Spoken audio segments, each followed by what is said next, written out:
Ons kyk hier na die Montague pas. Daar loop hy, dis 'n gegrondpad pas.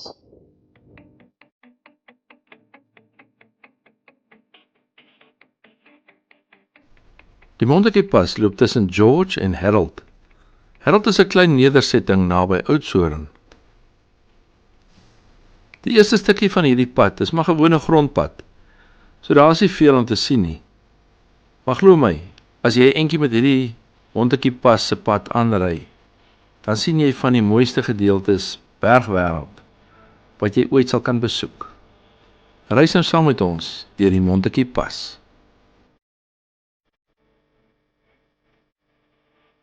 En as jy gelukkig is, dan kry jy selfs 'n trop bobbejane in die pad. Hierdie trop bobbejane wat ons vandag hier kry, sit maar net 'n bietjie in die pad.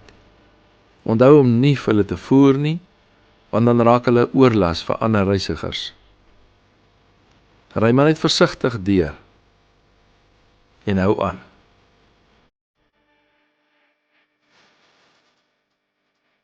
Maar laat ons by hierdie bobbejane verbykom, want hier is nog baie om te sien op hierdie pad.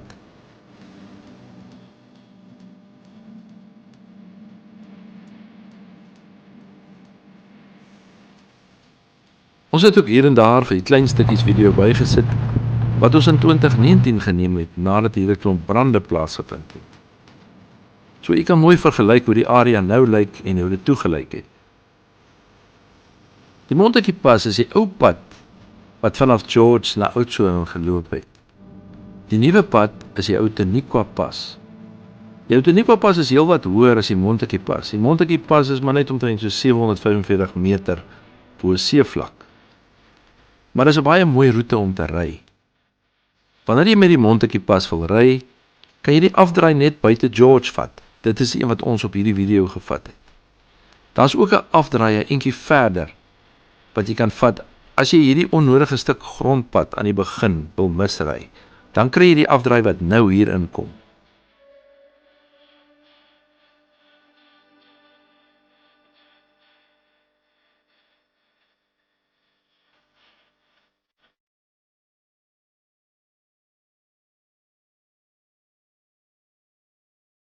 Op die pas is 'n ou tolhuis waar jy deesdae kan pannekoek en koffie kry. Jy betaal nog steeds as jy daar verbygaan, maar jy kry daarom nou iets in ruil daarvoor.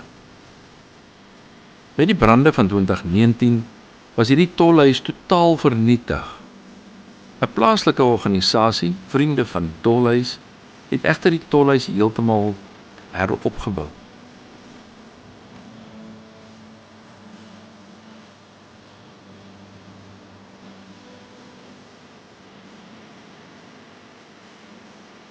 Hier kan jy ook die verskil sien van hoe die plantegroei gelyk het na die brande en hoe dit nou weer lyk 'n paar jaar later.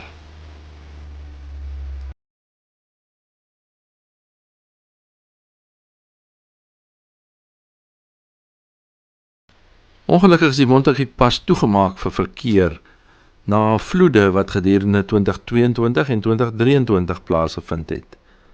Plaaslike mense gebruik wel die pad. En julle sal nou verder aansien waarom hulle die pad toegemaak het, want dit raak eintlik nou 'n 4x4 roete.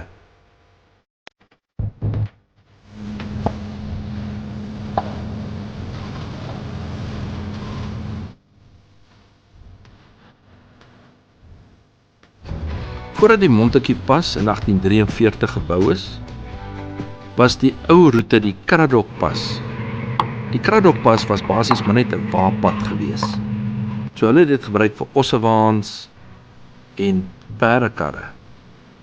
Daar is nog steeds merke wat jy kan sien op die Cradock pas waar die ossewaans se wiele deur die klippe groewe gemaak het.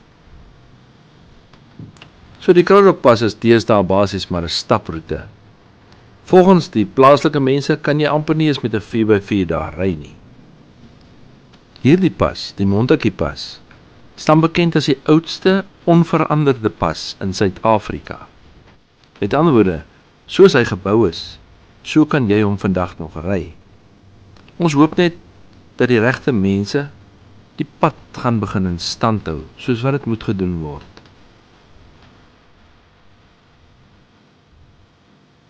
Hier was sekere gedeeltes wat in 2019 met die brande nie so erg in die slag gebly het nie. Jy kan 'n mens dit nou op die video duidelik sien. Dit is hoe dit nou lyk.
Wanneer mense die Montetjie Pas ry, dan kan jy nie anders as om te wonder hoe hulle dit reg gekry het om hierdie paaie te bou in 1843 met min toerusting tot hulle beskikking.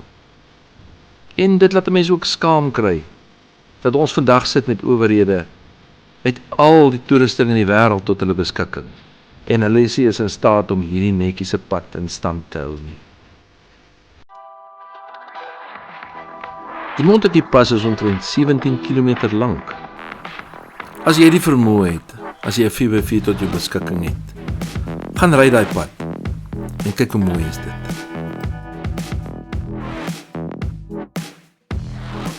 Dieselfde ingenieur wat die Sir Lowry's Pas ontwerp het, Charles Mitchell, is ook verantwoordelik vir die ontwerp van hierdie pas. Die Montetjie Pas is vernoem na John Montetjie, wat op daardie stadium die koloniale sekretaris was. 100 jaar later, in 1943, het hulle begin met die bou van die Outeniqua Pas, wat nou die hoofroete tussen George en Oudtshoorn is. Hier en daar kry mens nog die oorblyfsels van dinge wat gewerk het in Suid-Afrika, soos die oorblyfsels van die ou spoorlyn, wat hier aan die bokant loop. Indien jy hou van ons video's, druk asseblief like, maak seker dat jy ingeskryf is op die kanaal, en maak seker dat jy die klokkie druk, want dan sal jy gereeld kennisgewings kry van nuwe video's wat op die kanaal opkom. Baie dankie dat jy saam met ons reis. Tot volgende keer.